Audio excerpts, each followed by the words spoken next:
Bienvenue à toutes et à tous. Merci d'avoir répondu à l'invitation de Sogaris pour ce campus 360, le rendez-vous de l'écosystème de la logistique urbaine responsable. Thème de ce nouveau campus, j'achète. Donc je suis auteur, acteur d'un scénario de distribution. Un rendez-vous ici en direct à la Gaîté Lyrique et également en direct depuis chez vous, derrière votre ordinateur, votre smartphone, votre tablette. Vous pouvez bien sûr réagir via Twitter, LinkedIn. Le hashtag, c'est le suivant, 360 par Sogaris. On vous invite à poser vos questions, à remonter vos remarques. Je les relayerai auprès de nos intervenantes et intervenants que je vais vous présenter dans quelques instants. Mais au préalable, je vous propose qu'on retrouve en vidéo le président de Sogaris pour un mot d'accueil.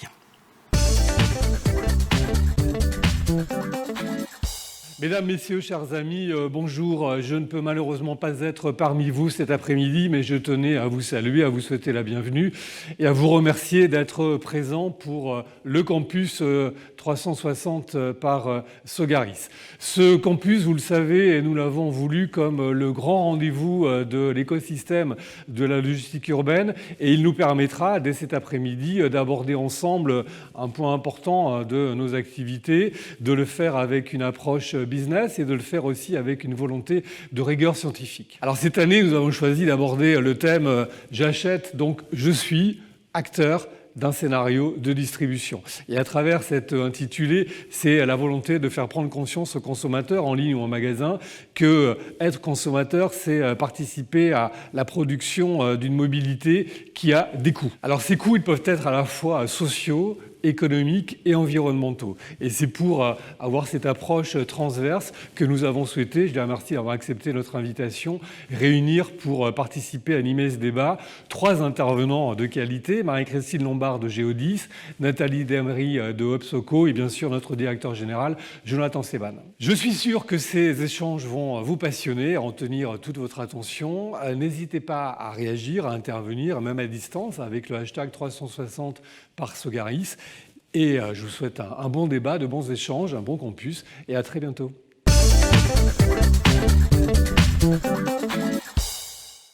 Président de Sogaris, François Dagneau. On démarre donc ce campus 360. J'achète.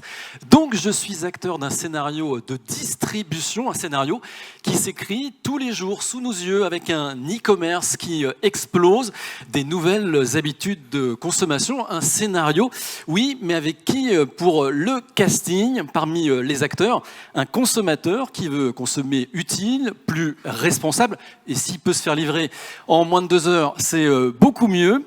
Des acteurs économiques qui tentent de s'adapter, mieux d'anticiper les nouvelles tendances de consommation. Alors, faut-il s'attendre à de nouvelles exigences en matière de livraison de la part d'un consommateur engagé?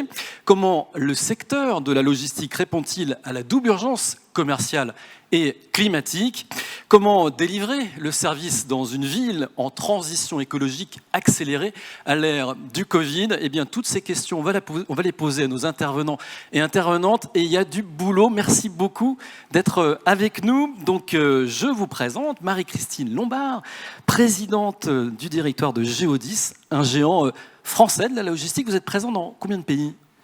Alors, on est présent dans 80 pays à peu près et on sert 120 pays.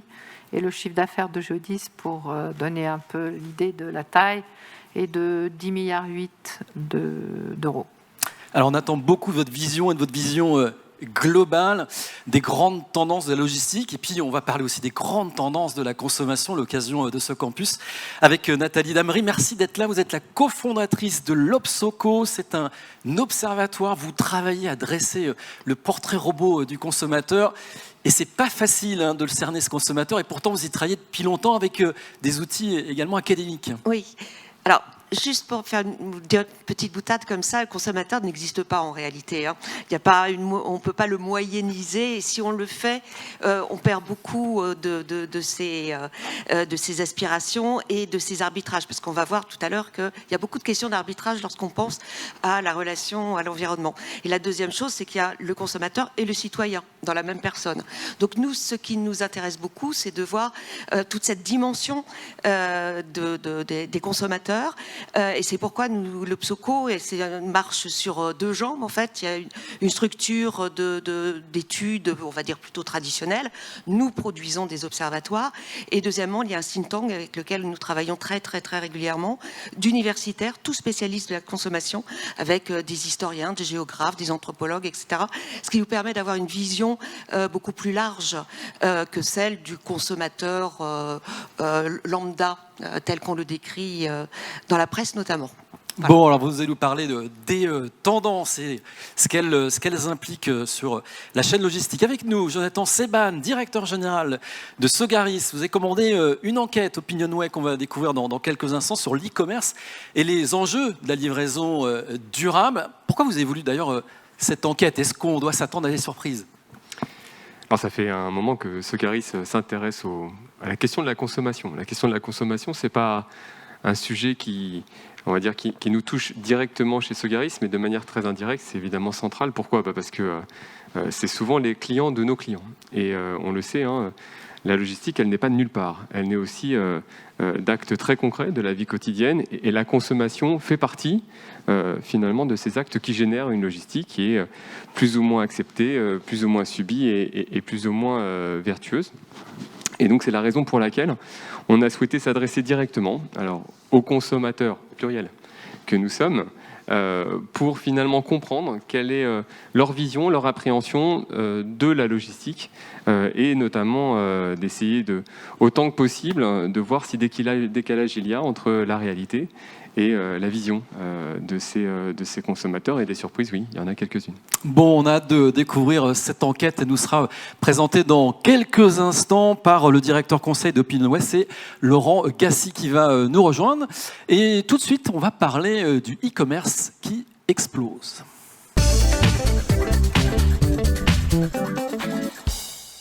Bon, avant de découvrir cette enquête Opinionway, un préambule s'impose, on va parler de la croissance du e-commerce qui n'a jamais été aussi forte. Marie-Christine Lombard, chez Géodis, j'imagine que ça change beaucoup de choses.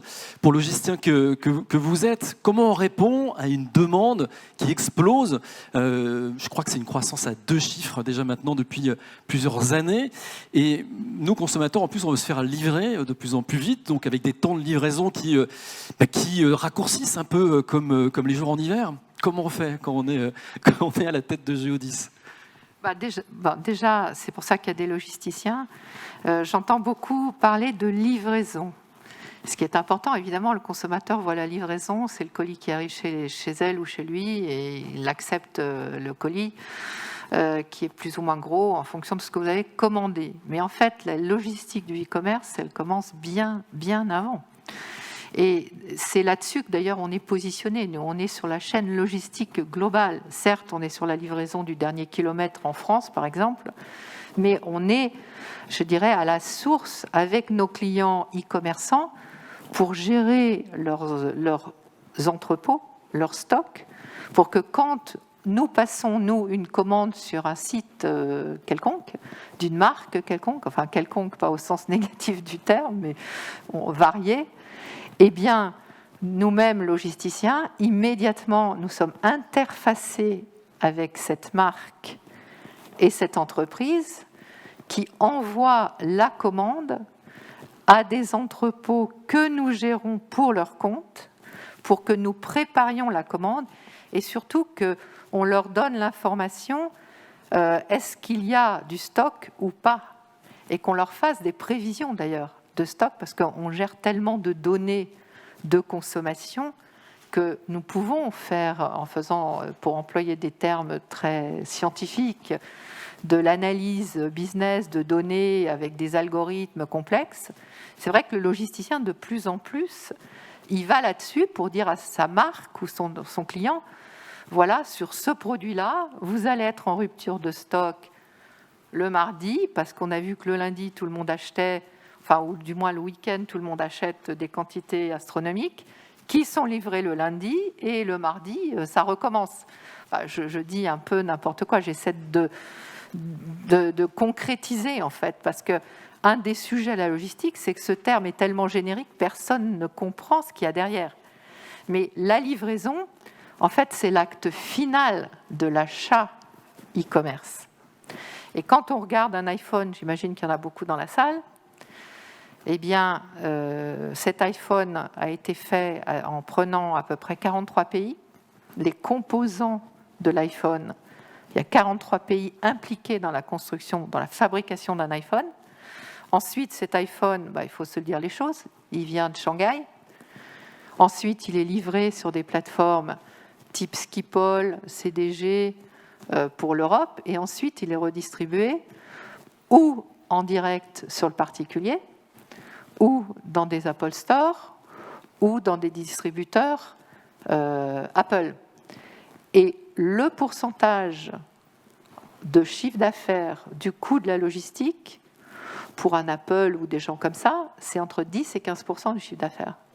Donc, vous voyez un peu de quoi on parle quand on parle de e-commerce. On parle d'une chaîne logistique extrêmement compliquée, et c'est pour ça que vous avez des logisticiens avec des systèmes d'information qui s'entrecroisent pour donner de l'information et suivre le produit physique qui va devoir, on appelle ça dans notre jargon, rupture de charge, ça fait toujours bien, ça veut dire que ça passe de main en main, qu'à chaque fois, il faut s'assurer que c'est bien passé de main en main et que ça va dans la bonne main au final. C'est ça, cette chaîne logistique. Vous voyez ? Et c'est un métier où on a énormément innové, il y a beaucoup de techniques, et vos entrepôts sont de plus en plus automatisés ? Mais bien sûr, parce que vous avez compris d'une part qu'il y a énormément de digital, de technologie derrière tout ça. Donc il y a des interfaces avec les web marchands de nos clients ou avec ceux qui les gèrent, les Shippeo, enfin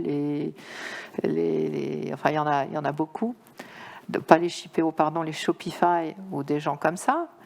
Ensuite, vous avez les propres websites qui sont gérés par nos clients. Et ensuite, tout ça déclenche un ensemble de tâches, en fait, de missions qu'il convient d'orchestrer, en fait. Alors, les entrepôts, de plus en plus, en fonction de la taille des clients, sont très importants. 100 000 m², ça peut être aussi gros que ça.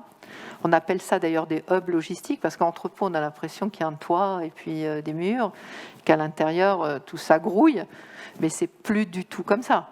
Donc c'est très mécanisé. Vous imaginez que, je pense à un client aux États-Unis dont nous gérons le canal e-commerce, il y a 350 000 colis jours qui sortent tous les jours de cet entrepôt, enfin de ce hub logistique, fully complètement mécanisé et robotisé pour aider d'ailleurs les gens dans l'entrepôt, parce que c'est quand même difficile d'aller chercher, de trouver les produits, de les mettre ensuite dans une commande et de gérer la commande jusqu'au bout.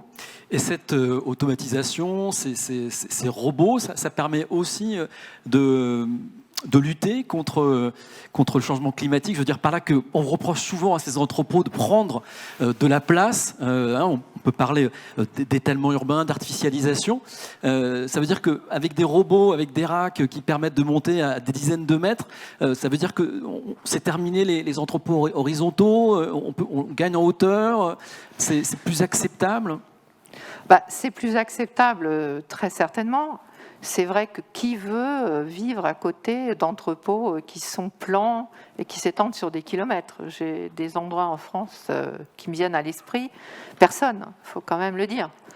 Donc, il y a ceux qui existent et ça va être difficile de les transformer.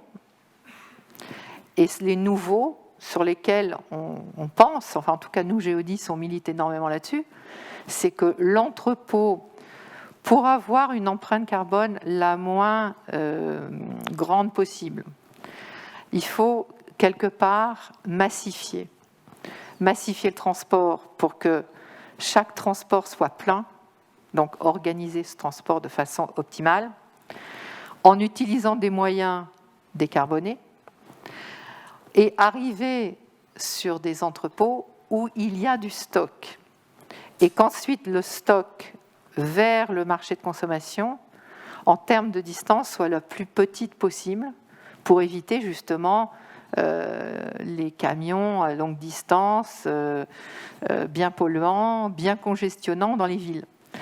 Donc on voit qu'il y a quelque part un paradoxe, je dirais même un dilemme, enfin quelque chose de compliqué à solutionner, parce qu'il faut quelque part que les entrepôts soient proches des lieux de consommation, enfin des consommateurs. En même temps, les villes ne veulent pas d'entrepôts sur leur territoire. Donc comment faire? Donc, nous, notre réponse, encore une fois, il y en a plusieurs peut-être, c'est que l'entrepôt doit rentrer architecturalement, donc je n'ai pas peur des mots, dans le paysage, s'inscrire dans le paysage de la ville et ne plus être ces masses informes que tout le monde déteste voir finalement. C'est pas beau en entrepôt. C'est pas beau, il y en a qui sont beaux, mais ça peut devenir beau. Ils sont rares. Ouais. En tout cas, ce qu'il faut, c'est investir là-dedans, parce que sinon, il faut que l'esthétique soit là, que la fonctionnalité soit là, et qu'il soit agréable de travailler dans un hub logistique. Si vous n'arrivez pas, et que ce hub logistique soit zéro énergie. Merci. C'est un peu le cœur de notre débat, hein, ce Campus 360. Il est là pour parler, échanger autour de ces pratiques responsables. On va en parler avec vous, Jonathan Seman, directeur général de Sogaris, hein, les conséquences de l'explosion du e-commerce pour la logistique et la logistique urbaine en particulier. Je reviens sur le titre du campus, hein, j'achète, donc je suis acteur d'un scénario de distribution. Oui, donc quand je clique pour acheter, se met en marche ce fameux scénario. Et sa face cachée, c'est un peu toujours plus de véhicules qui sont jetés dans les rues de nos villes. C'est un vrai sujet. C'est-à-dire comment est-ce que demain, je peux avoir une ville apaisée qui en même temps rend service à l'habitant consommateur? Marie-Christine Lombard avait raison de dire qu'il n'y a pas de logistique urbaine sans logistique. Donc je pense qu'il est indispensable déjà de vraiment réunifier les deux approches. Deuxième chose, il est aussi, je pense, juste de souligner le fait que la logistique aujourd'hui, elle est prisonnière, si j'ose dire, de phénomènes qui lui échappent, en tout cas auxquels elle est pleinement soumise. Je prends un exemple important qui a une influence majeure sur la question des flux, c'est le positionnement des entrepôts. Marie-Christine Lombard en parlait à l'instant. Livestar, et je salue Laetitia Dablan qui est avec nous cet après-midi, l'a bien démontré. Il existe finalement autour des grandes villes, notamment des grandes villes mondiales, c'est pas qu'un phénomène qui ne concerne la France, un phénomène dit de desserrement logistique. C'est-à-dire que les entrepôts, sous la pression évidemment du renchérissement du coût du foncier, du développement urbain également, il recule. Il recule également pour une raison qui est une raison liée au modèle économique de la logistique et qui a bien été décrit avant moi, c'est le fait que aujourd'hui, alors le e-commerce, la grande distribution notamment, a besoin d'entrepôts qui sont de plus en plus grands.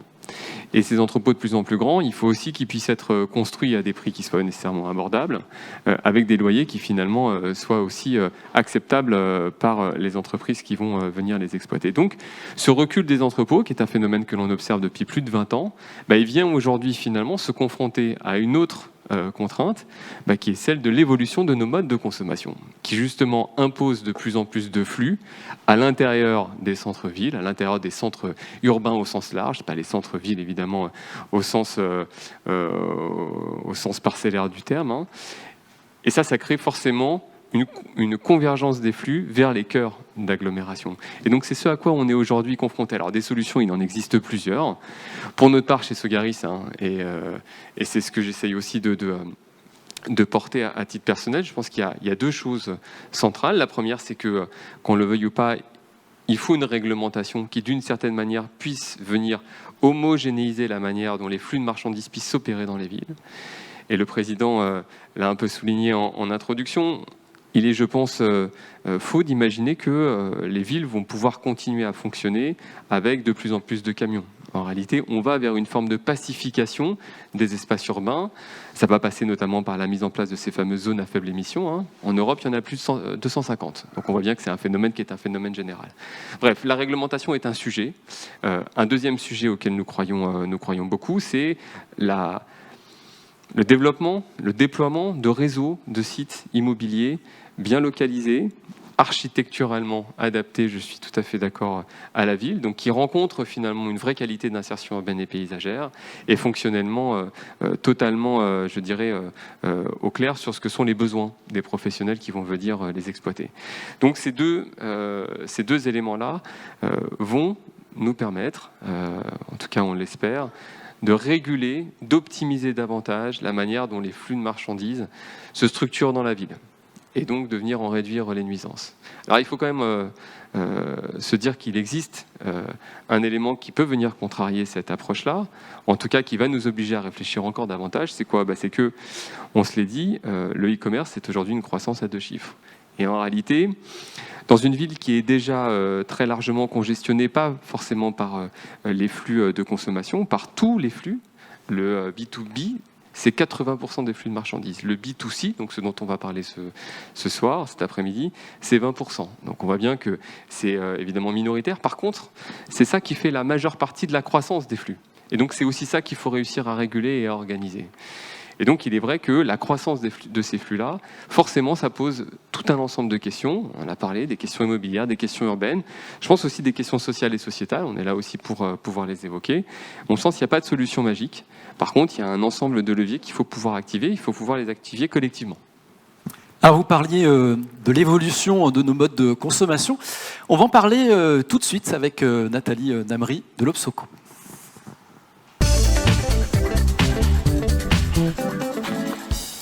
Alors Nathalie, c'est vrai que cette explosion du e-commerce qu'on compare souvent à une surconsommation, qu'est-ce qu'elle dit de nous, de nos nouveaux modes de consommation ? En même temps, on va vers des achats d'occasion, le succès de sites comme Vintage par exemple. Donc c'est vrai qu'on a du mal un peu à se retrouver avec ce consommateur, ces consommateurs. Donc on a besoin de votre aide pour mieux comprendre.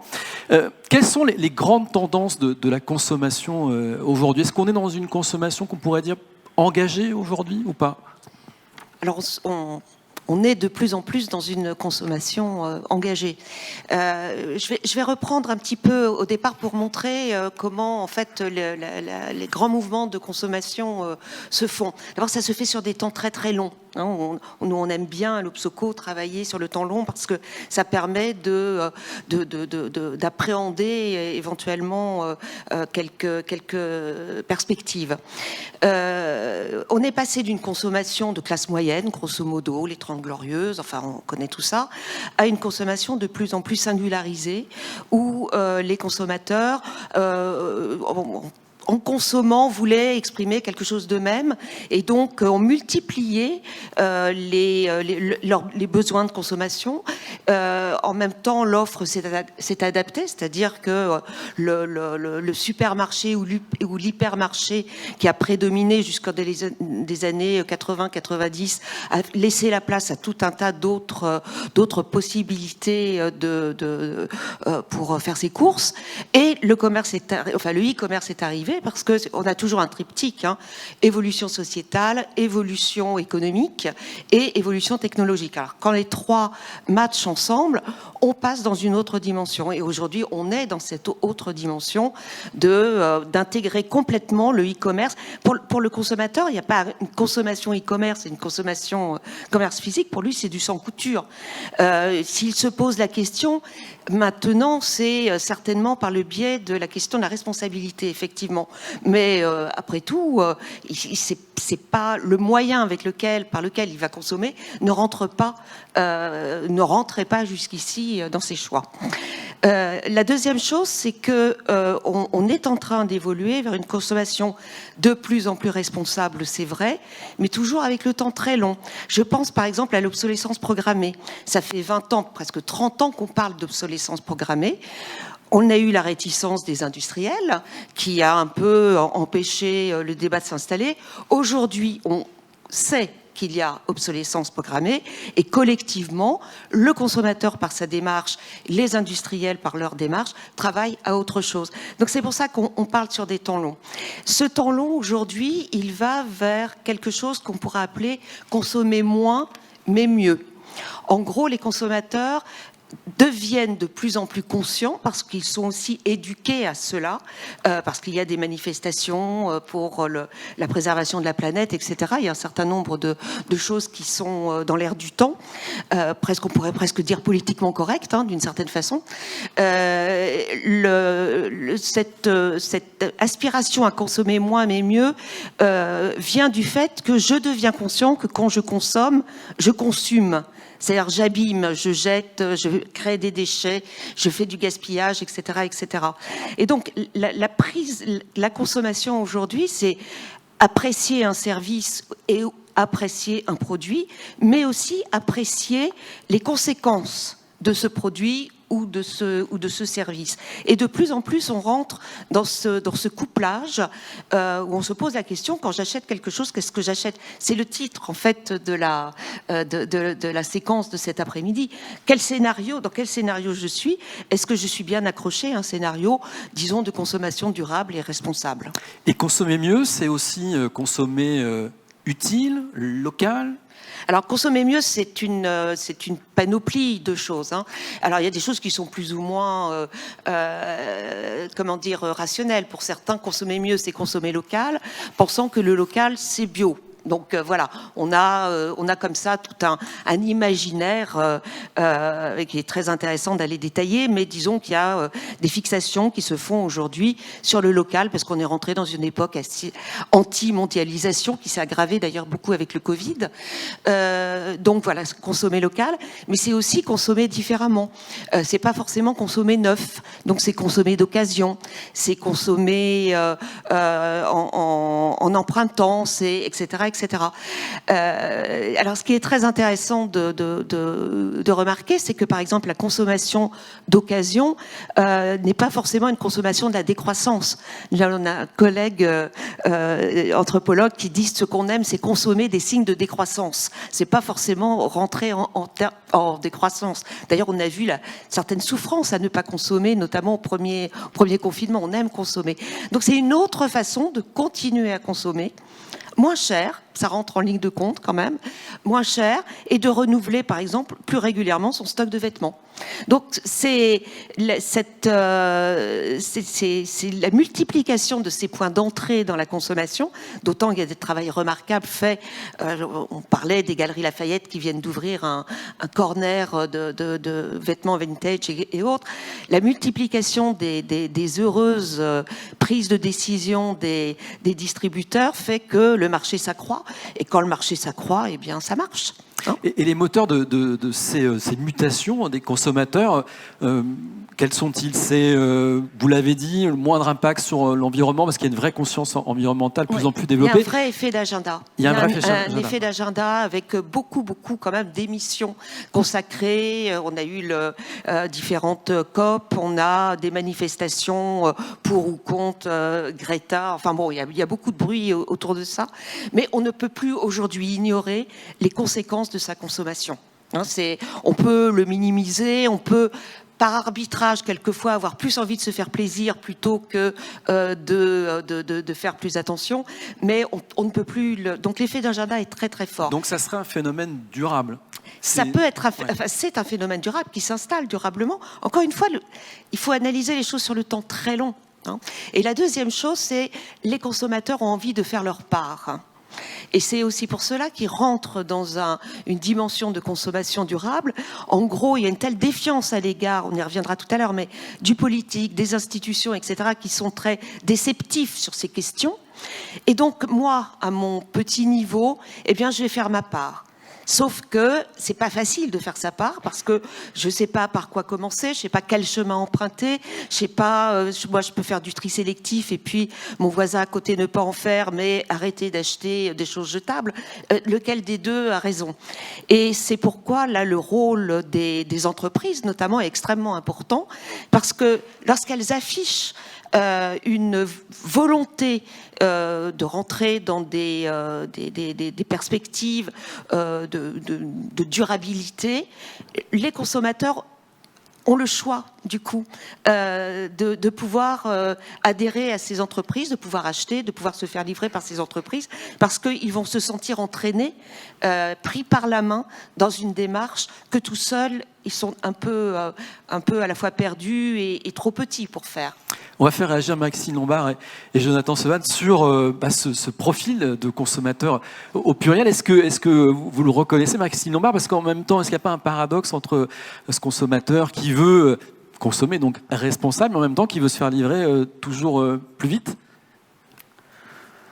Alors, écoutez, c'est toujours délicat de porter des jugements de valeur sur le consommateur. En tant que logisticien, on vous demande de faire quelque chose.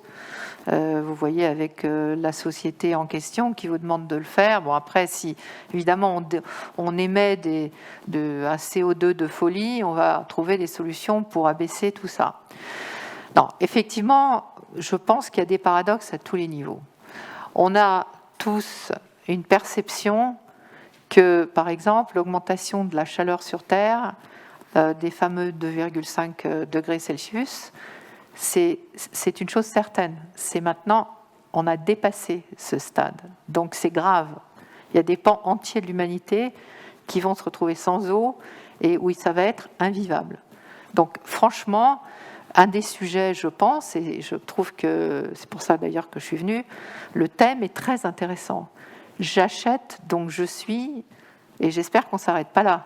J'achète, donc je suis, donc je sais ce qui se passe quand j'achète. Et c'est ça le sujet, il faut comprendre tout l'écosystème qui existe derrière l'acte d'achat. Alors, moi, je suis plutôt quand même positive, si j'ose dire. Au niveau de mon métier, je vois qu'il y a des éléments qui commencent à décoller très fort. La logistique du retour, la logistique du recyclage. Tout ce dont vous parliez, Nathalie, qui est qu'en fait, de plus en plus de multinationales nous demandent d'aller collecter des biens qui sont soi-disant en fin de vie, donc qui ont été largement utilisés par leurs clients, pour ensuite recycler les morceaux. Donc on démantèle par exemple des serveurs pour une grande société informatique et on prend le fer, le cuivre, etc. Et on revend ça en partageant les bénéfices avec cette multinationale pour refaire d'autres choses. Donc là, c'est quand même un mouvement, je dirais, positif de responsabilité des multinationales. Premier point. Ensuite, il y a effectivement beaucoup de clients maintenant qui nous disent, alors poussés par leurs consommateurs, leurs propres clients, poussés par les investisseurs actionnaires dans ces sociétés, qui leur disent maintenant, je veux que vous soyez énergie zéro à horizon 2030, par exemple. Et demandent à leurs logisticiens de les aider à aller dans ce sens-là. Alors, ça veut dire quoi ? Par exemple, si c'est de la longue distance, on va proposer du rail plutôt que de l'aérien. Même si l'aérien, je dois dire, de plus en plus, on fait de l'aérien avec du fuel, entre guillemets, non polluant, etc., etc. Donc, on va être nous-mêmes à l'origine de propositions de solutions logistiques qui intègrent la moindre empreinte carbone possible. Donc, on voit des signes qui sont à la fois poussés par les actionnaires et poussés par les clients de nos clients. Donc, tout n'est pas noir, tout n'est pas perdu, mais c'est vrai qu'aujourd'hui, franchement, il faut se bouger très sérieusement et informer, parce que quand on disait, et je suis complètement en phase avec ce que vous disiez dans votre étude, bon, on le voit bien, si aujourd'hui le e-commerce croît à deux chiffres, 25% sur des types de produits qui n'étaient pas du tout e-commerce. Mais en fait, que ce soit e-commerce ou pas, c'est pas le problème. c'est la production même de ces produits. Aujourd'hui, vous entendez dans tous les magazines, il y a un problème sur la logistique, les bateaux n'arrivent pas au port, ça prend des jours avant de les décharger, ce qui est totalement vrai, by the way. Et à Noël, peut-être qu'il n'y aura pas de jouets pour les enfants, etc. Que se passe-t-il ? Ça fait 2 ans que les États mettent énormément d'argent pour soutenir le pouvoir d'achat, et la demande des consommateurs croît plus vite que l'offre. Donc les fournisseurs, qui sont majoritairement chinois, on peut le regretter, mais c'est comme ça, ne peuvent pas fournir. C'est ça qui se passe. Donc en fait, on n'est pas du tout dans une logique de décroissance de la consommation. Aujourd'hui, on est dans un contexte de croissance de la consommation que l'offre n'arrive pas à fournir. Et après, évidemment, vous avez des goulets d'étranglement au niveau des ports, des aéroports, mais la logistique n'est finalement pas le sujet. Vous voyez ce que je veux dire ? Donc, il y a vraiment des paradoxes. Il y a à la fois une espèce d'éco-anxiété de la plupart des citoyens en se disant « Mon Dieu, l'espèce humaine va peut-être disparaître à cause du réchauffement climatique », et on se jette quand même sur Internet, 24 heures sur 24, 7 jours sur 7, 365 jours, pour acheter des produits. Et il faut faire très attention, à mon avis, aux informations qu'on donne aux consommateurs pour bien évidemment lui expliquer. Et, by the way, je suis dedans. Je ne suis pas du tout en train de donner des leçons à qui que ce soit ici. Il y a cette espèce de conditionnement mental de la consommation pour la consommation, la fast fashion, enfin vous entendez ça partout. Et ça, il va falloir se déprogrammer. C'est très compliqué, se déprogrammer sur ces choses-là, sur les places de marché qui vous envoient des emails et que vous regardez parce que de toute façon, vous ne pouvez plus vous en empêcher. Jonathan Seban, il s'est dit beaucoup de choses, mais pour revenir sur le sujet de la consommation, ce que disait un instant Marie-Christine Lombard concernant la visibilité des métiers de la logistique, je suis acteur d'un scénario de livraison, mais je ne connais pas finalement ce scénario qui est en train de s'écrire. Il y a un problème de visibilité des acteurs de la logistique ? Clairement, la logistique est mal connue. On en parlait avant cet échange. La logistique est mal connue, mal perçue. Elle souffre aussi d'une image, on peut se le dire, qui est globalement plutôt négative. Il n'y a qu'à regarder ce qui a été la teneur des débats parlementaires lors de la discussion concernant la loi climat et résilience sur le possible moratoire des entrepôts de e-commerce.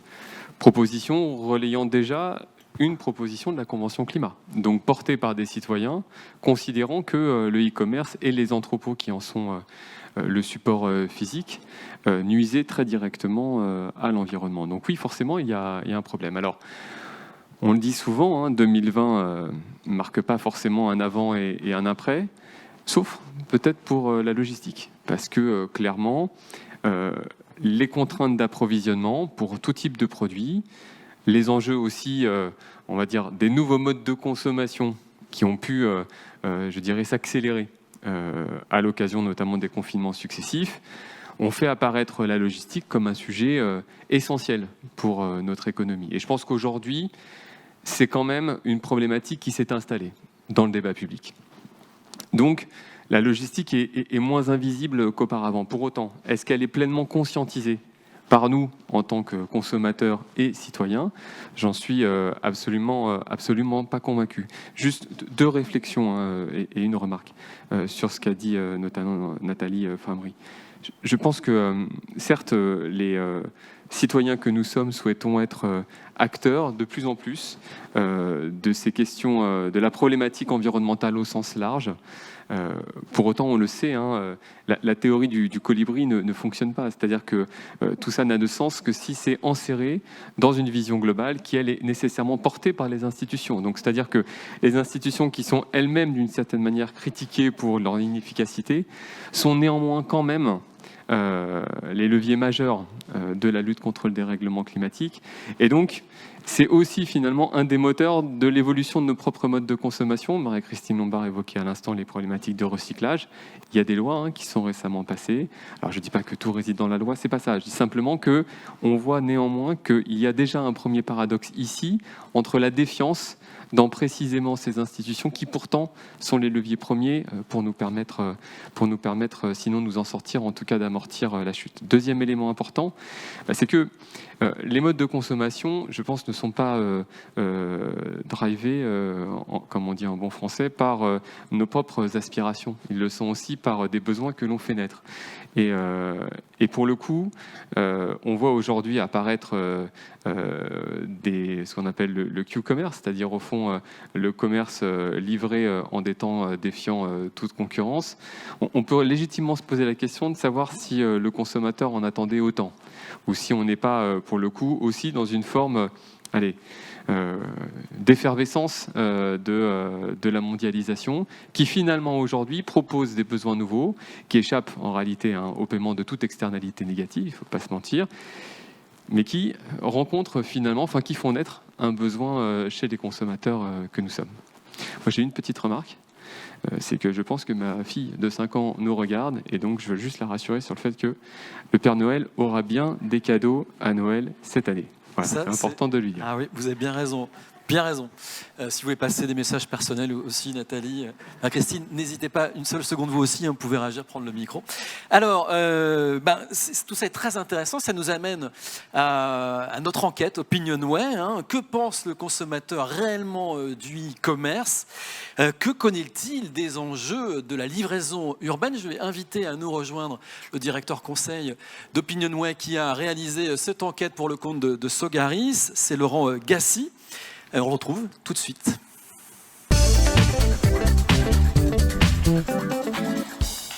Alors, les consommateurs considèrent-ils que les acteurs du e-commerce font suffisamment d'efforts pour réduire l'impact environnemental? Quelles solutions attendent-ils? Voilà un peu les différentes questions qui ont pu être posées lors de cette enquête. Laurent Gassi, je vous propose de nous en dire davantage tout de suite. Merci, bonjour à tous. Une enquête que nous avons réalisée très récemment avec un terrain mené, alors on ne voit pas, si c'est bon, avec un terrain que nous avons mené en ligne entre le 17 et le 22 novembre. Une étude que nous avons menée auprès de 1001 Français qui vivent dans des agglomérations de 50 000 habitants ou plus.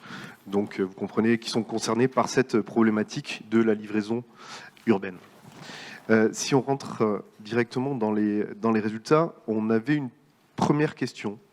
On leur demandait si finalement ils considéraient que le e-commerce était plus polluant, moins polluant ou aussi polluant que le commerce en magasin, le commerce traditionnel. Et on constate que pour une majorité de Français qui vivent dans ces agglomérations de 50 000 habitants et plus, le commerce en ligne ne génère ni plus ni moins de pollution que le commerce en ligne.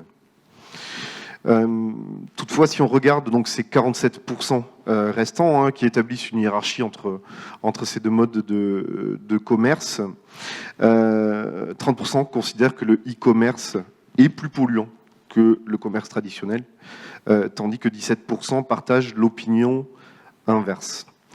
Tout au long de cette enquête, on a constaté un clivage assez fort entre les moins de 35 ans et le reste de la population, les plus jeunes, qui sont un peu plus nombreux à considérer que le e-commerce est plus respectueux de l'environnement. Donc les urbains âgés de moins de 35 ans, qui sont 27%, à juger que le commerce en ligne génère moins de pollution que le commerce en magasin. C'est 2 fois plus que le reste de la population, les 35 ans et plus, qui sont 13% seulement à considérer que l'e-commerce est moins polluant que le commerce en magasin. Autre élément, on a cherché à creuser un peu plus la perception de l'impact environnemental des différents modes de livraison, et on a demandé aux répondants finalement quel était pour eux le type de livraison qui avait le plus fort impact environnemental, et à contrario celui qui était le moins polluant pour eux. Et l'enseignement principal ici, il réside sans doute dans le fait que beaucoup considèrent finalement qu'il n'y a pas vraiment de différence entre les différents modes de livraison, hein, 46%, qui nous disent que finalement il n'y a pas de différence sur le mode de livraison qui a le plus fort impact environnemental, et 44% sur celui qui a le moins fort impact environnemental.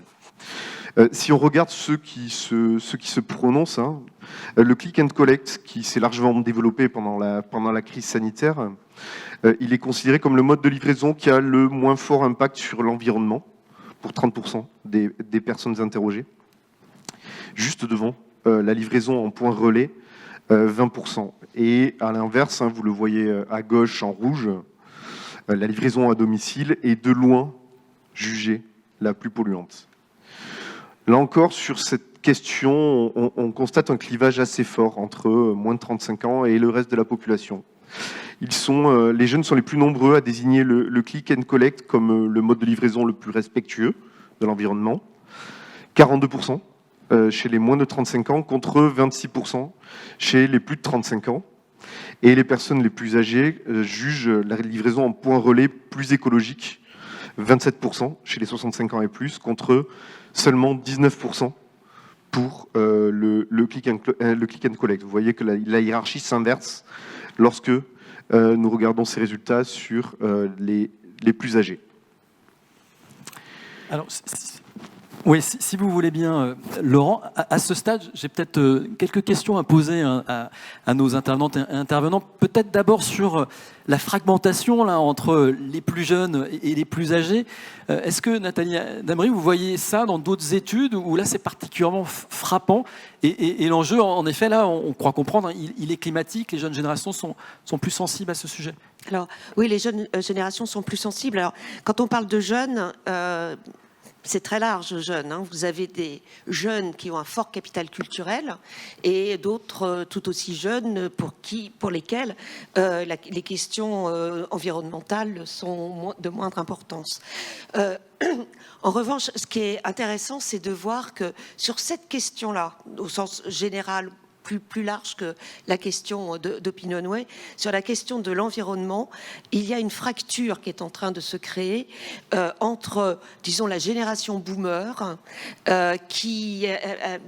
envers laquelle, finalement, les plus jeunes renvoient une responsabilité du monde dont ils héritent. Et ils se disent, finalement, nos enfants, nos petits-enfants, vont avoir à gérer les excès de consommation des plus anciens. Donc sur cette question-là de l'environnement, oui, il y a un écart qui se creuse et qui parfois peut-être, nous on le voit dans nos cantilles, hein, est parfois assez virulent. Regardez par exemple la façon dont on parle de Greta, où certaines personnes parlent de cette jeune fille.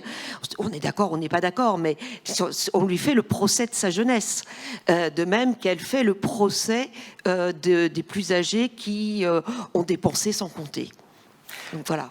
Marie-Christine Lombard, Jonathan Sommer, une petite réaction peut-être au premier chiffre qui remonte, là 53% des Français interrogés considèrent que l'e-commerce génère moins de pollution que le commerce en magasin. On a aussi la question sur le click and collect. Qu'est-ce que ça vous dit ?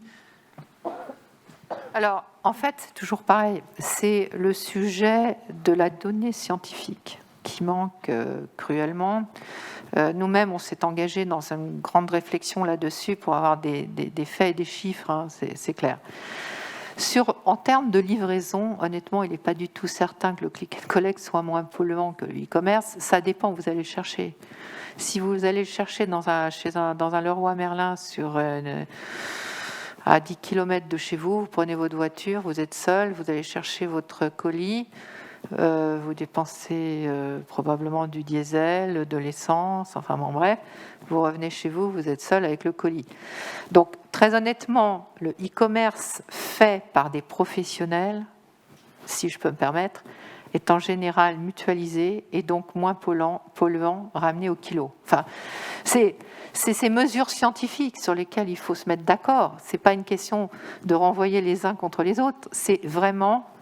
C'est pour ça d'ailleurs que dans les indicateurs environnementaux, les gens parlent de science-based targets, parce qu'il faut de la science pour arriver à mesurer ces indicateurs. Donc ça, c'est un sujet. Donc le click and collect peut-être, mais ça dépend comment c'est fait. Le vrai sujet, honnêtement, c'est la multiplication de la consommation avec la production de ces produits. En fait, il faut mesurer tout. Autre chose, parce qu'on n'en a pas parlé, mais les émissions de CO2, par exemple. 8% des émissions de CO2, c'est du transport de marchandises. 26%, c'est du transport de personnes. Ça devrait interpeller. Vous voyez ce que je veux dire? Ensuite, c'est la construction et le chauffage. Vous voyez?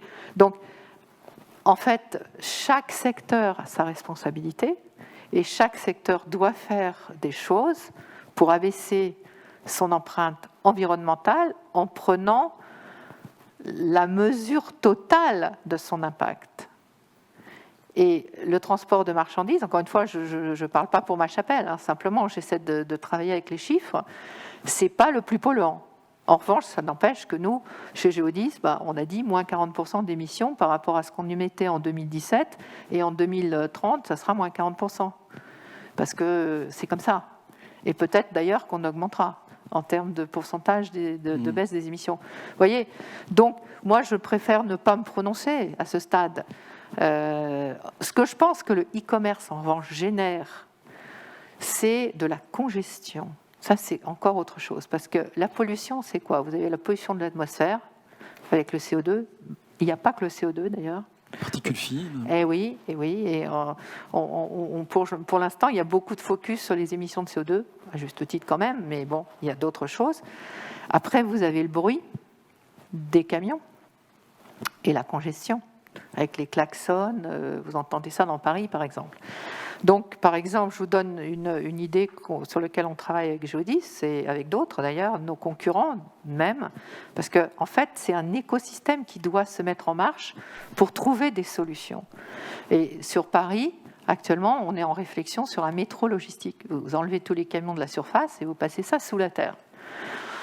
C'est compliqué, ça coûte beaucoup d'argent, ça demande des agréments divers et variés, mais c'est dans ce genre de solutions innovantes qu'il faut aller, et en mettant tout le monde autour d'une table et en recueillant toutes les bonnes idées.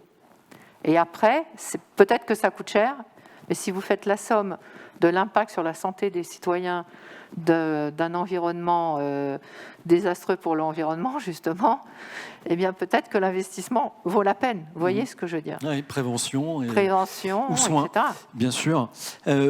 Jonathan, est-ce que vous voulez réagir sur cette question du coût carbone des pratiques de e-commerce?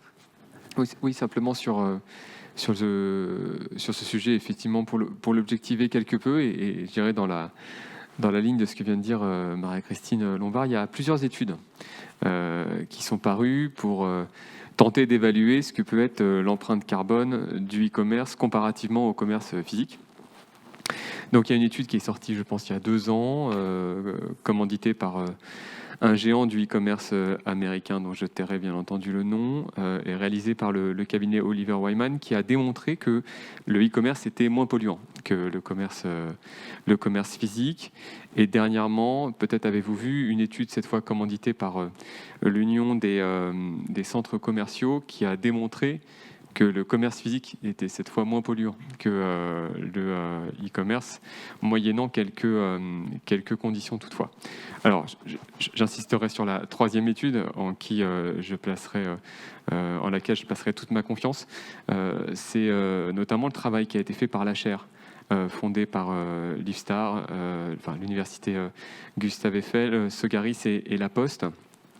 Donc, précisément, avec une vraie logique de rigueur scientifique, et je pense que Marie-Christine Lombard a vraiment raison d'insister sur ce point. Donc c'est notamment les équipes de Laetitia Dablanc qui ont travaillé sur ce sujet et qu'on a formalisé dans le cadre d'un opus dédié au e-commerce. Et qu'est-ce que ça disait au fond? Ça disait que, pris unitairement, rapporté aux marchandises, de fait, oui, le e-commerce est moins polluant que le commerce physique, parce qu'il génère moins de déplacements particuliers. Enfin, Marie-Christine Lombard l'a bien démontré. Toutefois, si on se met dans une logique de consommation globale, c'est-à-dire si on regarde ce que sont nos pratiques de consommation, qu'est-ce qu'on fait d'habitude? On consomme, certes, sur Internet, mais beaucoup d'entre nous achetons plusieurs produits que l'on renvoie pour certains. Donc ça crée des flux supplémentaires. Et puis par ailleurs, le e-commerce, Nathalie Framouet l'a bien dit avant moi, n'exclut pas le déplacement en magasin. Pourquoi ? Parce qu'on aime aller en magasin pour aller parfois repérer, parfois même se balader pour certains d'entre nous.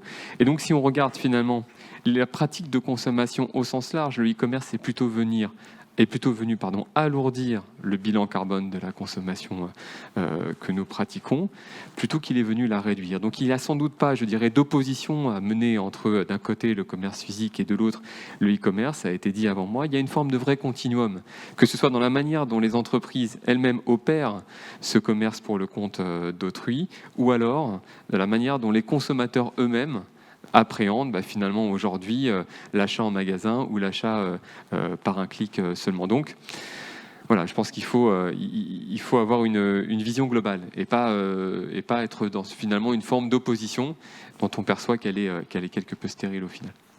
Merci. On va poursuivre avec Laurent Gassi. Et, je m'excuse Laurent, mais je vais régulièrement vous couper. je vous en prie. Merci.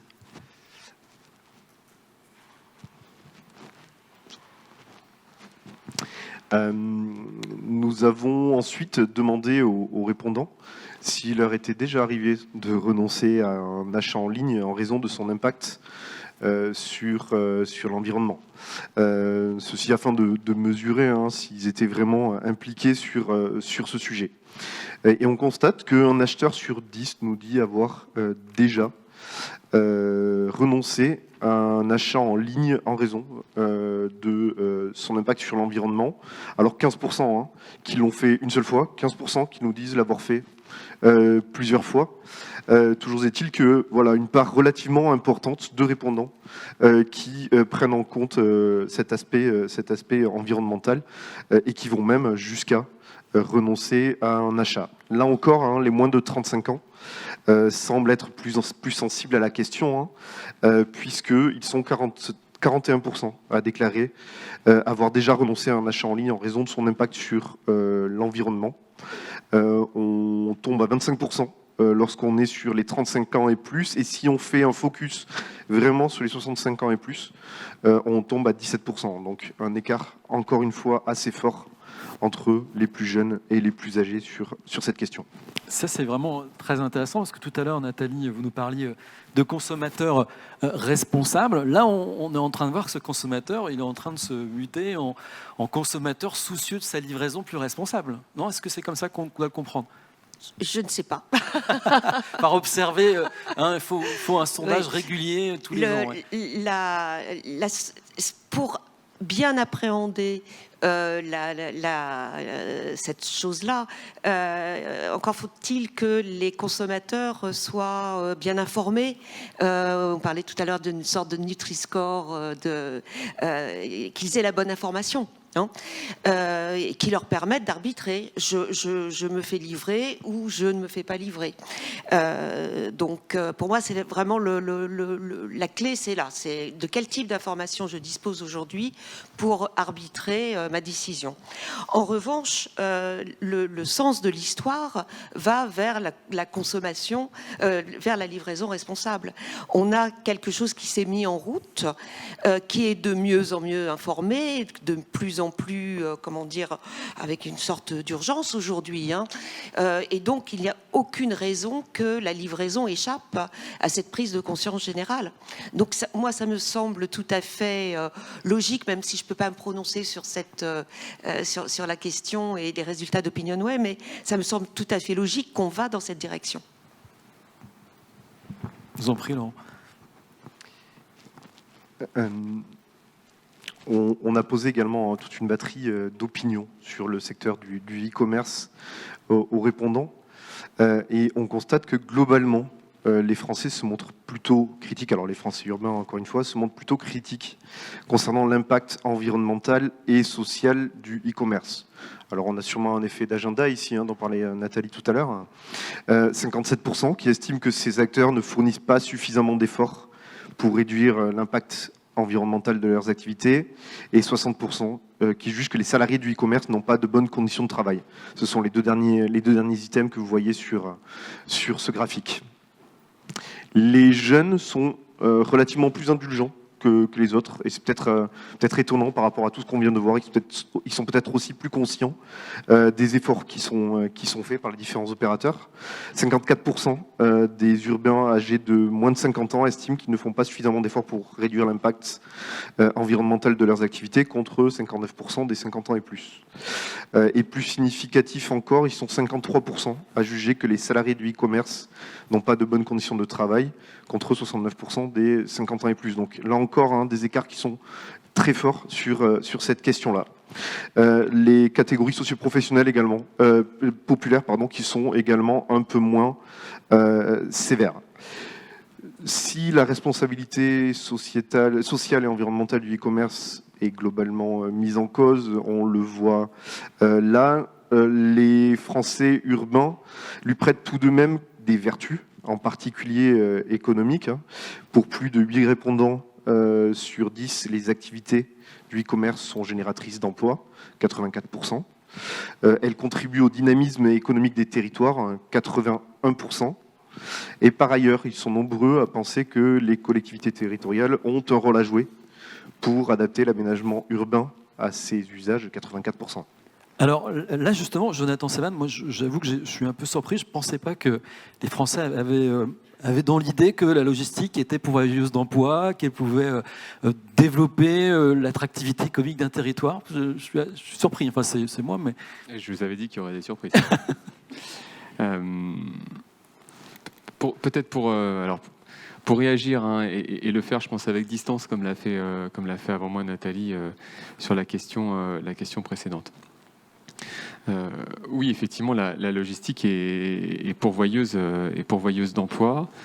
Et la logistique urbaine, pour le coup, rend peut-être visible encore plus ces emplois au cœur des agglomérations, là où précisément on s'est déshabitué, je pense, à avoir des cols bleus, avec des métropoles qui se sont finalement beaucoup tertiarisées et qui ont progressivement fait partir un certain nombre d'emplois en dehors, notamment des centres-villes.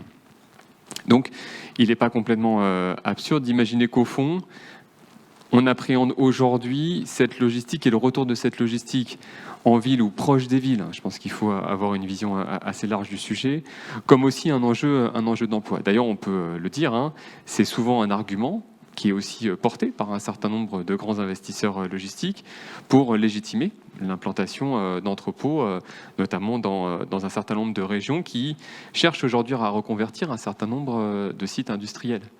Je vous renvoie sur le sujet au dernier livre, notamment de Jérôme Fourquet, qui explique bien, au fond, qu'aujourd'hui, les entrepôts sont en train de devenir ce qu'étaient les usines il y a encore 50 à 60 ans. Et donc, la perception, de l'imaginaire collectif, c'est que ces entrepôts aujourd'hui, ils constituent finalement des vrais leviers pour l'emploi. Ça, c'est une première chose. La deuxième chose, c'est concernant le développement et le rayonnement économique. Bon, je ne sais pas si on peut, s'il est aussi évident que cela, en tout cas pour ce qui concerne l'expertise de Sogaris, la logistique urbaine participe directement au développement économique. Je le mets sous la forme d'une question. Pourquoi ? Parce que je reste assez convaincu qu'il faut pouvoir le démontrer, projet après projet. Il faut vraiment être modeste sur le sujet. Ça veut dire quoi ? Ça veut dire que profondément, il faut aujourd'hui intégrer la question de la mobilité des biens comme une brique absolument standard de la fabrique de la ville durable. Ça, c'est trop souvent resté un sujet sur le bord du chemin, ignoré, qui finalement crée derrière, ce que disait tout à l'heure Marie-Christine Lombard, des congestions, des problématiques de vie en ville, qui sont extrêmement dures à dépasser chemin faisant. Lorsque l'on arrive à intégrer ces problématiques-là dès le début, au fond, on arrive à la fois à rayonner positivement, c'est-à-dire à l'intégrer dans la qualité du tissu urbain, mais plus largement, on arrive aussi à démontrer qu'on participe de manière très concrète au développement économique local. Parce que je l'ai dit tout à l'heure, à la fois on fait revenir des emplois, parce qu'on sait animer des rez-de-chaussée, etc., etc. Donc la logistique urbaine pour le coup. Hein. Je suis que sur une petite partie du sujet, mais j'insiste sur ce point parce que je pense qu'il est quand même important, peut participer de manière extrêmement directe et extrêmement active au développement économique de nos villes, en insistant sur la mixité, notamment sociale, et au fond, en permettant à un certain nombre de travailleurs de revenir travailler dans les centres urbains qu'ils avaient peu ou prou désertés. Peut-être une réaction, Marie-Christine Lombard, sur ce sujet, parce que cette perception, elle vient peut-être aussi du Covid, des confinements successifs, où on s'est rendu compte que il fallait aller chercher des masques et vous étiez là, et donc on a redécouvert l'importance de toute cette chaîne dans le développement économique, même plus que le développement économique, là pour le coup, on était dans le secours immédiat. Jonathan l'a très bien dit à plusieurs reprises. Il faut quand même reconnaître qu'aujourd'hui, on vit l'âge d'or de la logistique, parce que subitement, les autorités se sont rendues compte, mais à tous les niveaux de la construction, si j'ose dire, ont compris que la logistique était stratégique, était un secteur stratégique. Effectivement, sans Géodis, là, je parle vraiment, je fais un rewind en mars 2020, tout le monde s'en souvient, première crise Covid, il n'y avait pas de masque en France. Et Géodis était là pour amener les masques en France. 650 charters, il a fallu faire dans l'urgence. Si on avait dû dépendre d'un transporteur allemand ou d'un transporteur américain, je pense qu'ils auraient servi, enfin c'est pas que je pense, je suis sûre, ils auraient servi leurs citoyens d'abord. C'est comme ça. Quand en cas de crise, le monde devient égoïste, les pays se referment, les nations deviennent encore plus nationalistes. Et heureusement que Géodis était là. Ce que je vous disais auparavant, il n'y avait pas que les charters, il y avait une équipe de 70 personnes, la moitié en Chine, la moitié en France, qui vérifiait la qualité des masques. Et on parle des masques, mais c'était les respirateurs, c'était en fait toute la chaîne de santé qui était mise à mal, des distributions de vaccins après. Donc la logistique est stratégique. Ensuite, il n'empêche que la logistique est mal connue. Et c'est ce qu'on dit avec Jonathan. La logistique, c'est tellement de métiers. C'est ce que j'expliquais avant, en montrant tous les flux qu'on doit synchroniser. L'immobilier est un actif stratégique dans la logistique. Vous voyez, c'est un écosystème, c'est l'orchestration d'un écosystème. Et souvent on nous dit, mais vous faites du transport routier, c'est très polluant, c'est affreux. Oui, mais alors, on va décarboner le transport routier. Ça, c'est déjà en marche, si j'ose dire. Mais vous ne pouvez pas faire autrement, vous voyez, parce que le monde, la population est étalée sur le territoire français. Vous devez bien aller vers le dernier kilomètre. Et le routier est indispensable à cela. Donc, je pense qu'il faut vraiment, et on en a beaucoup parlé, avoir une information aussi précise que possible des flux pour que l'ensemble des personnes comprennent et aident en fait à améliorer la chaîne logistique que les logisticiens gèrent, les clients expéditeurs, les clients destinataires et tous les maillons sur cette chaîne complexe. Voilà ce que je peux dire, mais je pense qu'on est à un moment crucial actuellement où l'ensemble quand même des parties prenantes comprennent que la logistique est un secteur essentiel. À nous, logisticiens, de travailler de façon responsable. J'ai la prétention de dire que Géodis le fait, à la fois environnementalement et socialement. Avoir des conditions de travail responsables, honnêtes et traiter bien l'ensemble des parties prenantes, c'est quand même la moindre des choses. Et la sous-traitance, je précise, parce que la sous-traitance, dans ces métiers, est essentielle. On ne peut pas être partout avec nos propres actifs. Donc, nous avons des partenaires. Mais ces partenaires, il faut s'assurer qu'ils peuvent vivre de la prestation qu'on leur donne. Donc, vous voyez, c'est toute cette chaîne qu'il faut encore orchestrer avec une logique d'éthique et de responsabilité. Merci. Nous nous sommes ensuite intéressés aux informations souhaitées par les consommateurs lors des achats en ligne. Et on a constaté que 9 répondants sur 10 souhaiteraient bénéficier de plus d'informations sur la provenance du produit acheté, 90%, Et cette demande d'information est particulièrement forte, hein, avec 46% qui nous disent oui, tout à fait, je suis intéressé par cette information concernant la provenance du produit acheté. Mais d'autres informations, hein, sont également sollicitées par une large majorité d'urbains. Les conditions de travail des salariés, tout d'abord, 70%, dont 24% qui nous disent oui, tout à fait. L'impact écologique global de l'achat, également, 69%. Ou encore la distance parcourue pour la livraison, 69%. Au final, plus d'un répondant sur 2 souhaiterait même bénéficier de ces 4 informations, 56%. C'est vraiment très, très intéressant parce que depuis tout à l'heure, vous parlez de transparence. Et là, il y a une volonté d'information, donc de plus de transparence. Alors, comment on fait? Qu'est-ce qu'on peut mettre en place? Est-ce que c'est une appli type Yuka? Est-ce que c'est un SMS qu'on reçoit avec l'impact carbone de la livraison de son téléphone, de sa corbeille de fruits? Je ne sais pas, Jonathan Seban. Ce que ça dit déjà, vous l'avez dit, c'est qu'il y a un besoin d'information. Alors, on se le redit, je pense que ce n'est pas une information suffisante pour finalement faire évoluer de manière substantielle les conditions de cette consommation. Tout à l'heure, on voyait que 30% des consommateurs avaient renoncé au moins une fois à un achat pour des raisons liées à l'environnement. Je pense qu'on sera totalement satisfait, et encore, on sera un peu plus satisfait le jour où les tendances se seront inversées. C'est où on aura bien 70% des consommateurs qui auront pu arbitrer sur cette seule base-là. Mais Nathalie Framer, il l'a dit avant moi, c'est que de quelle information disposent véritablement les consommateurs. Donc, ce que montre cette question, il me semble, c'est plusieurs choses. D'abord, ça distingue à la fois ce qui relève du produit lui-même, donc sa provenance, comment il a été fabriqué, etc.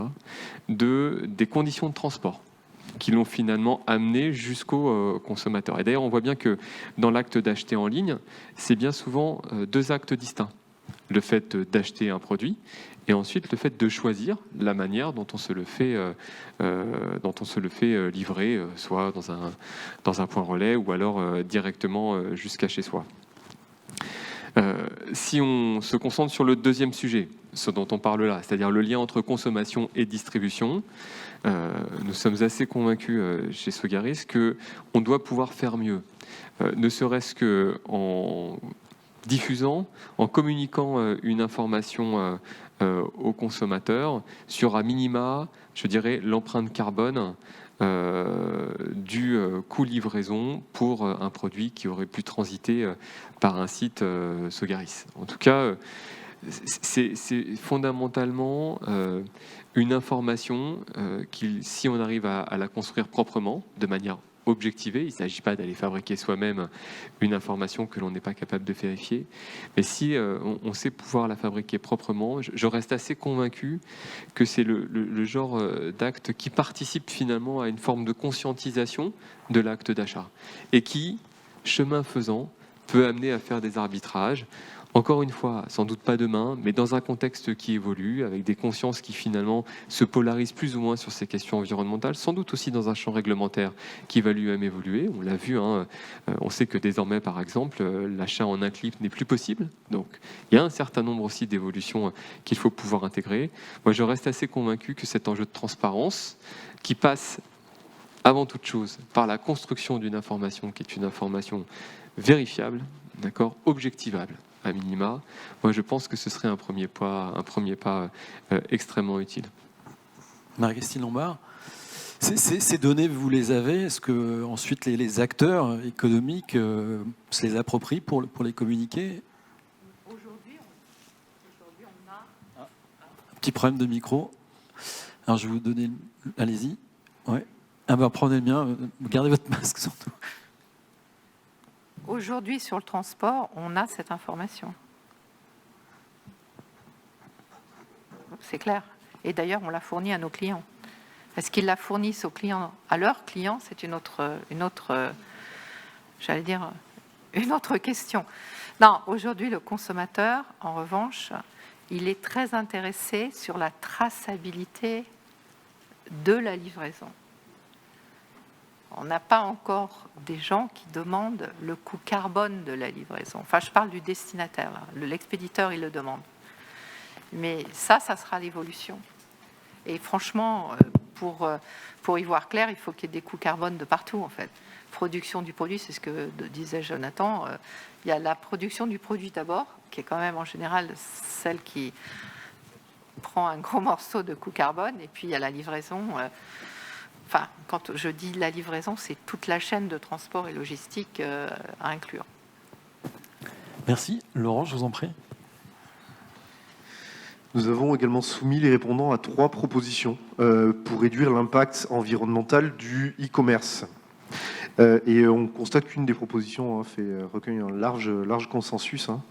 C'est une proposition qui est largement favorisée par quasiment tous les urbains, 94%, avec un niveau d'adhésion qui est très fort, 57% qui jugent qu'il s'agit d'une très bonne solution.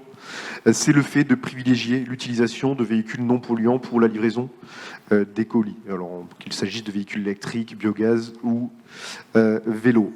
On constate que les 2 autres propositions font quand même davantage débat. L'augmentation du nombre d'entrepôts en centre-ville, tout d'abord, avec 76% qui jugent qu'il s'agit d'une bonne solution, mais 19% seulement qui parlent d'une très bonne solution, à contrario 24% qui jugent qu'il s'agit plutôt d'une mauvaise solution. Et puis la livraison par camion, avec 65% qui considèrent qu'il s'agit d'une bonne solution, et 35% qu'il ne s'agit pas d'une bonne solution. Sur la question peut-être du nombre d'entrepôts, un résultat qui est intéressant à souligner. On constate que les habitants des agglomérations de taille un peu plus importante approuvent davantage cette initiative d'augmentation du nombre d'entrepôts en centre-ville, 81%, contre 60% pour les villes de taille plus faibles, les agglomérations de taille plus faible. Alors ça peut peut-être s'expliquer par le fait que dans ces zones urbaines, les habitants ne souhaitent pas aggraver la désertification des commerces de leur centre-ville. Ça, c'est une hypothèse. Toujours est-il qu'on a là encore un écart assez important entre les habitants des plus grandes agglomérations versus les habitants des plus petites. Merci Laurent. Là, on parle de 2 sujets. Il y a la mobilité et puis les équipements. Peut-être s'arrêter un moment sur la mobilité. Donc ça veut dire que les consommateurs souhaitent que vous alliez vers davantage de mobilité décarbonée. C'est le cas, par exemple, chez Geodis. Vous en êtes où de cette transformation, de cette mutation de vos véhicules? Non, c'est ce que je vous disais d'entrée de jeu. Les grandes multinationales sont très pushy sur le logisticien devenant très environnemental, très green, oui, très green. Donc le sujet n'est pas tant de ne pas faire de route, parce que de toute façon le dernier kilomètre, il faut bien le faire en route, mais d'avoir donc des véhicules propres. Les zones à faible émission, de toute façon, sont là. Heureusement qu'il y a la loi. By the way, je suis d'accord avec vous, Jonathan. À un moment donné, la loi est là pour soutenir, pour même impulser vraiment une force et obliger en fait les gens à faire la transition. Alors, il ne faut pas aller trop loin non plus, mais ça, c'est indispensable. Donc aujourd'hui, par exemple, chez Geodis, c'est sûr que sur le dernier kilomètre, on est en train d'investir dans de la flotte verte, on va dire. On trouve ça sur le dernier kilomètre parce que ce sont des plus petits camions, donc 3 tonnes 5, 4 tonnes, 7 tonnes. Là, il y a une offre électrique ou gaz ou biogaz. Sur la moyenne distance, où là vous avez des gros camions, c'est là que le bât blesse. Il n'y a pas d'offre aujourd'hui de constructeurs de camions propres. Et c'est pour ça qu'on est en train de travailler avec Renault Trucks, par exemple, pour élaborer des solutions ensemble et quelque part porter ensemble le coût de la recherche et développement. Il faut bien qu'à un moment donné, tout ça soit financé, en fait. Donc l'idée, c'est 1/3 le transporteur le prend sur ses épaules, 1/3 le constructeur et 1/3 celui qui utilise le transport, en fait. Donc il ne faut pas se leurrer, le coût du transport augmentera. L'autre sujet, c'est l'équipement. Je vais peut-être vous faire réagir sur ce sujet, Jonathan Seban, à moins que vous vouliez réagir sur la mobilité. Mais donc 76% des personnes interrogées par OpinionWay disent dans les solutions qu'il faut augmenter le nombre d'entrepôts et sites de stockage des produits. Alors ça, c'est super. Mais en même temps, je pense que si on leur disait on le met à côté de chez toi, je ne suis pas sûr qu'il y aurait la même réaction. Donc ça, c'est assez surprenant. Mais néanmoins, ça veut dire qu'il faut penser différemment, comme le disait d'ailleurs en introduction Marie-Christine Lombard, l'équipement, entre guillemets, l'entrepôt. C'est sûr qu'on n'en attendait pas tant, hein. On peut dire les choses ainsi. Bon, pour autant, je pense que, comment le dire poliment, c'est-à-dire qu'il y a forcément, on le voit souvent, il peut y avoir un décalage entre la vision globale, d'accord, la vision d'un intérêt collectif que l'on a tous envie de partager, et puis ensuite, effectivement, les intérêts individuels qui peuvent cristalliser un certain nombre de positions. Alors, on le voit quand on développe notamment des entrepôts en ville, c'est pas simple. Je dis pas que c'est impossible, et là, c'est important sur ce point, c'est que en faisant acte de pédagogie, de travail notamment de conviction, auprès des habitants, des riverains, de toutes celles et ceux qui sont directement concernés par l'implantation de ce type d'actifs dans des centres très urbains, eh bien, on y arrive. On y arrive parce que au bout du bout, le service finalement proposé par ce type de bâtiment, je dirais, vient très largement dépasser les inconvénients et les éventuelles nuisances qui sont générées. Pour autant, attention, c'est aussi extrêmement contraignant, ne serait-ce qu'en termes d'exploitation. On ne vient pas exploiter un entrepôt en ville comme on le ferait évidemment sur un entrepôt localisé à l'extérieur d'une agglomération. Donc, ce n'est pas simplement un sujet de l'investisseur immobilier que nous sommes. C'est un vrai sujet, un vrai travail conjoint, collectif, avec les exploitants, d'accord, avec les professionnels qui vont être directement finalement utilisateurs de ce site et donc au contact des riverains, des habitants. Et c'est évidemment tout un travail de confiance en réalité à tisser dans la durée avec l'ensemble des parties prenantes et notamment évidemment les pouvoirs publics et je le redis encore ici, les habitants et les riverains. Mais moi je lis plutôt ce sondage comme un motif d'espoir en disant qu'il n'y a pas au fond de rejet de principe mais qu'il y a une approche qui est au fond relativement pragmatique. Je réagis juste sur le premier point, là encore pour citer des chiffres de la chaire que moi je trouve extrêmement intéressant de valoriser à ce moment-là, c'est que évidemment qu'on est tous davantage sensibles au fait que la livraison puisse s'opérer par des véhicules propres. Marie-Christine a bien insisté sur ce qui relève, je dirais, de la logistique qui nous amène jusqu'au dernier maillon de la chaîne, et donc il reste le dernier maillon. Et donc, sur ce dernier maillon, il y a en particulier un segment de la logistique qui est celui des livraisons instantanées. Ça concerne notamment tout ce qui va relever de la livraison de la nourriture, hein, typiquement, qui a explosé en réalité au cours des dernières années. Mais qu'est-ce que l'on constate ? On constate que la part en mode doux, la part des livraisons réalisées en mode doux, notamment en vélo, a proportionnellement diminué comparativement à la part des livraisons réalisées en scooter. Scooter, la plupart du temps polluant, bruyant, pour ne pas dire illégalement utilisé, puisque lorsque l'on livre avec un véhicule thermique, il faut une licence. Donc attention aussi, je dirais, à ce qui est sous nos yeux, c'est-à-dire qu'on peut être évidemment très réceptif à l'idée que la livraison puisse s'opérer avec des véhicules qui soient verts et non polluants, plutôt que des véhicules évidemment qui présentent des nuisances, et pour autant, la réalité aujourd'hui observée dans nos villes, pour finalement un acte de consommation qui est un acte le plus simple qui soit, qui est vraiment celui de se commander à dîner ou à déjeuner pour être livré derrière, en réalité, il révèle plutôt qu'on utilise aujourd'hui des véhicules qui sont plus polluants que ce qu'ils étaient il y a encore 5 ans. Donc le travail est encore long. Merci. Pour finir, nous avons cherché à savoir si les consommateurs, eux aussi, finalement, ils étaient prêts à faire des efforts hein, pour que la livraison soit plus respectueuse de l'environnement. On constate quand même une proportion assez forte hein, à faire des efforts, mais dans une certaine mesure, avec certaines limites.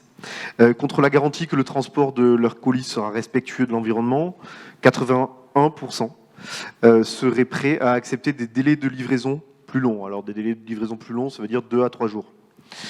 Et d'avoir à se déplacer eux-mêmes, 80% qui sont d'accord avec cela, avec des niveaux d'adhésion qui sont relativement élevés. 39% de oui certainement pour accepter un délai plus long, et puis 31% pour accepter de se déplacer. En revanche, l'idée d'une augmentation du prix du produit, même de 5 à 10%, pour une amélioration des conditions de travail des salariés, elle est rejetée par 55% des Français urbains. Et la seule catégorie dans laquelle est majoritaire cette option de payer plus cher pour améliorer les conditions de travail des salariés, c'est la catégorie des moins de 35 ans. 51% contre 43% pour les 35 ans et plus. A contrario, les plus âgés semblent préférer des délais plus longs, 84% chez les 35 ans et plus contre 75% chez les moins 35 ans sur la question de ces délais plus longs. Merci Laurent, on a fait le tour de l'étude. Merci beaucoup, c'était vraiment très instructif. Peut-être vous faire réagir sur une de ces dernières informations, puis après on va faire un échange avec les personnes dans la salle et à distance, parce qu'on n'en a pas encore suffisamment parlé des conditions de travail des salariés. 45% des personnes interrogées seraient prêts à accepter à payer 5 à 10% plus cher un produit acheté sur Internet s'ils ont l'assurance que les conditions des salariés ont bien été respectées.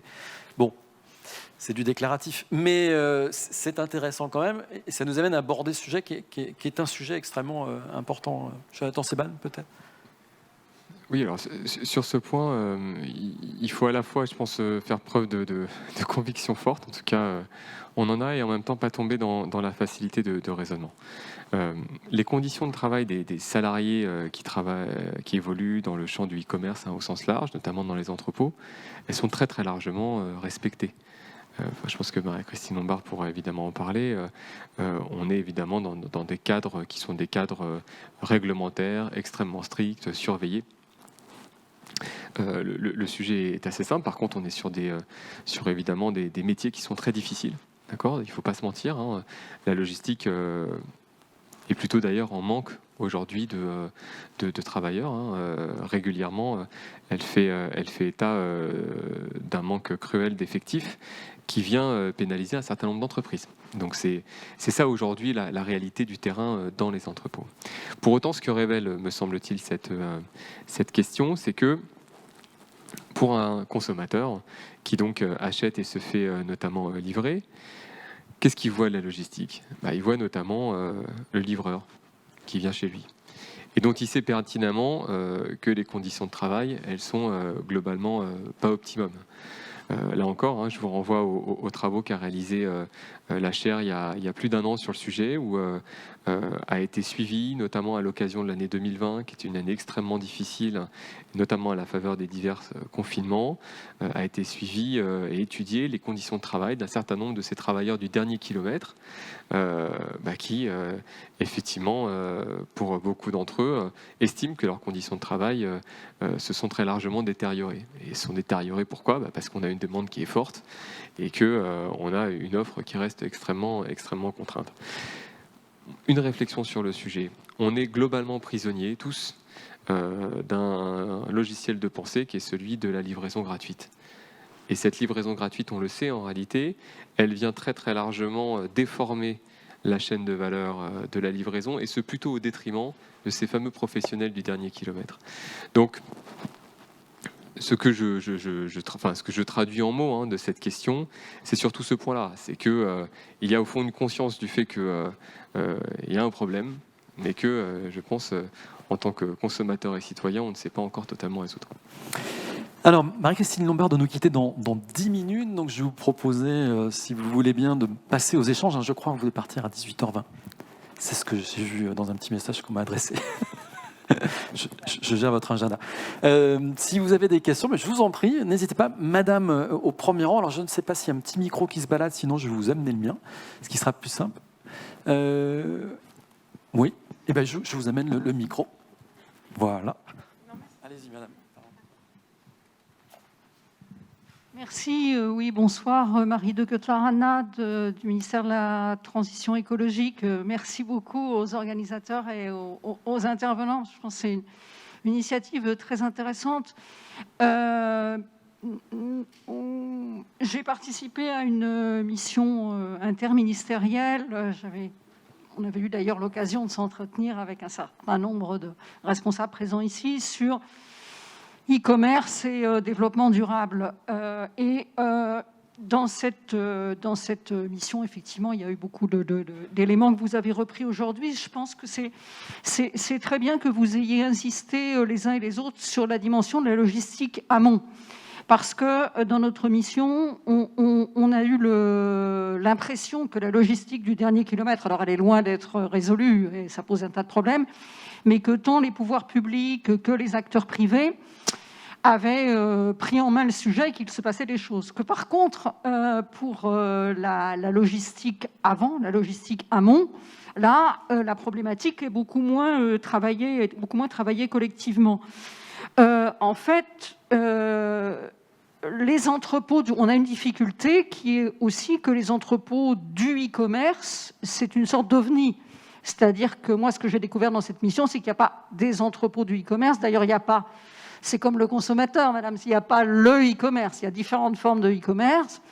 Il y a du e-commerce créateur de valeur, il y a du e-commerce prédateur, enfin, etc. Et que s'agissant des entrepôts, les entrepôts sont mixtes. Ce qui, du coup, pose beaucoup de problèmes, en particulier en termes de fiscalité, puisque la fiscalité, aujourd'hui, n'est pas en mesure de saisir cet objet. Ça, quand on a dit ça, ça pose un certain nombre de questions. La livraison gratuite aussi, ça c'était pour nous un élément très important, Jonathan a souligné, parce qu'on est dans une situation très compliquée, puisque Amazon ou Alibaba donnent l'impulsion et tout le monde est obligé de s'aligner avec les effets de rétroaction que ça pose. Je suis aussi membre de la Commission nationale d'aménagement commercial et précisément, mais vous le savez, ce qui se passe aujourd'hui, même si l'omnicanalité se développe, c'est que le commerce en ligne, pour être un peu caricatural, mais pas tant que cela, est en train de faire à la grande distribution ce que la grande distribution a fait au commerce de centre-ville. Et nous, et alors bien sûr, nous, en Commission nationale d'aménagement commercial, les dossiers qui montent jusqu'à nous sont des dossiers qui ne concernent pas les entrepôts du e-commerce pour la raison qu'ils n'existent pas. Et donc, c'est la grande distribution qui, quand elle veut s'implanter sur tel ou tel territoire, peut faire l'objet de recours. Donc, il y a là une inégalité, on peut dire, concurrentielle, fiscale, environnementale, voire sociale, qui pose pas mal de problèmes. Je ne veux pas être trop longue, mais j'avais encore quelques éléments sur la question qui n'a pas été abordée des plateformes multimodales. Je pense que ça, c'est un point particulièrement important. Nous, dans notre mission, c'était vraiment la crise Covid. Le seul déplacement qu'on a pu faire, c'est d'aller dans les Hauts-de-France, et on a visité dans la même matinée une plateforme que certains d'entre vous connaissent, qui est plateforme de Dourges, très intéressante, puisqu'il y a à la fois le routier, le ferroviaire, avec des trains qui arrivent d'ailleurs, qui font l'aller-retour pour la Chine, et le bord à canal, avec le canal de la Deule. Et donc, comme c'est une plateforme multimodale, y compris une cantine, enfin un certain nombre d'aménités pour les gens qui y travaillent. Tout de suite après, on est allé visiter l'immense entrepôt Amazon de Louvain-Planck, qui est absolument au milieu de nulle part. Donc ça nous pose la question, comment est-ce qu'on peut, il y a tout un travail qui s'amorce là-dessus, mais favoriser des plateformes logistiques multimodales, peut-être aux échelles régionales, hein, avec un dialogue avec les parties prenantes, qui apparaît absolument nécessaire. Et Jonathan aussi, je crois, se référait au livre qui vient de paraître, La France sous nos yeux. J'ai noté une phrase comme Amazon a remplacé la Datar pour l'aménagement du territoire. Je trouvais ça très fort, parce qu'effectivement, en termes d'aménagement du territoire sur la logistique, on est loin du compte. Voilà. Puis une dernière chose peut-être que je voulais dire, c'est un peu questionner les évidences, c'est-à-dire que les véhicules non polluants à part le vélo, aujourd'hui, n'en existe pas, parce qu'on sait toute l'analyse du cycle de vie, on sait qu'on n'est pas encore au point pour le recyclage des batteries, donc attention à une sorte d'illusion sur les véhicules non polluants. Certains déchets électroniques font plus de dégâts que le diesel, sans bien sûr minimiser ceux du diesel. Et sur le relais, compris les entrepôts par rapport aux usines, justement pour avoir visité un entrepôt d'Amazon et sans méconnaître l'apport d'emploi que ça peut apporter, on est loin de la création de valeur et de ce que représentaient les usines pour les territoires. Et nos territoires sont aussi en partie fragilisés par le e-commerce. Voilà, j'ai été trop longue, mais merci beaucoup. Merci beaucoup, madame. Notre réaction, une question, une remarque? Bonsoir, monsieur. Bonsoir. Je suis Lorenzo, étudiant à l'université de Cergy, en ingénierie des transports. Et donc, une question pour vous, madame de Géodis. Une question peut-être un peu naïve. Pour quelles raisons est-ce qu'on, quand on parle de transport plus vert, on évoque toujours les innovations technologiques pour décarbonation du mode routier? Et pourquoi est-ce qu'on n'évoque pas une solution qui est disponible aujourd'hui immédiatement, le train? Merci. Madame Géodis, Christine Lombard. Madame Géodis s'appelle Madame Lombard. Je sais que je fusionne assez bien avec la société, mais enfin quand même. Alors écoutez, il y aurait peut-être un chiffre que j'aurais dû vous donner. Je n'ai pas voulu assommer l'audience avec des chiffres, mais la dépense logistique mondiale est de 5 600 milliards. La dépense externalisée à des logisticiens est de 2 600 milliards. Et dans cette dépense logistique, 70% de cette dépense logistique externalisée est fait de dépenses routières et de dépenses d'entreposage. 4% rail, 4% maritime, 4% aérien, puis il y a des soldes. Donc la vérité, c'est qu'en fait, si vous voulez transporter tout ce qui se fait et ce qui se distribue par le rail, vous allez couvrir la terre de réseaux ferrés. En termes de volume, ça n'est pas possible. Il faut dire les choses telles qu'elles sont.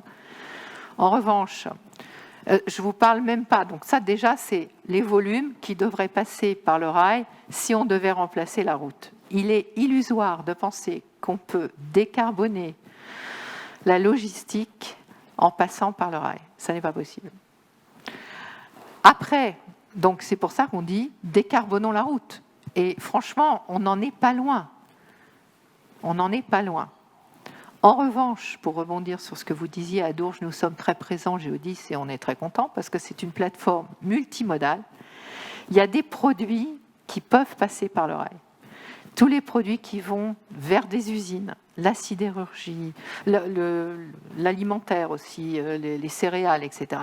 Donc ce sont des produits qui vont vers des usines de transformation d'un point A vers un point B, sans rupture de charge. Et effectivement, c'est tout à fait intéressant, en effet, d'utiliser le rail. Ensuite, vous pouvez mettre des camions sur les autoroutes ferroviaires. On est les premiers clients. Bon, effectivement, nous sommes, comme vous le savez, filiale à 100% de la SNCF, donc on ne se prive pas, évidemment, de travailler avec le rail chez Géodis. Mais encore une fois, la limite, c'est l'infrastructure. Mais le multimodal est tout à fait dans notre schéma. Après, il faut quand même le dire, le rail est plus cher que la route. Donc quand vous faites... Et c'est pour ça que, quand je vous dis c'est une responsabilité partagée d'un écosystème, quand vous faites la somme des coûts et que c'est l'entreprise qui décide, parce que nous, on propose, après c'est le client qui dispose, entre guillemets, vous faites la somme des coûts et que vous dites, voilà, sur cette tronçon-là, ça serait intéressant de faire du rail, ça c'est Géodis qui parle, et ça coûte 20, 30, 40% plus que la route, évidemment ça coince. Alors, après, c'est le coût carbone inclus dans le prix du transport routier. Mais il sera très vite bas parce que la route se sera décarbonée.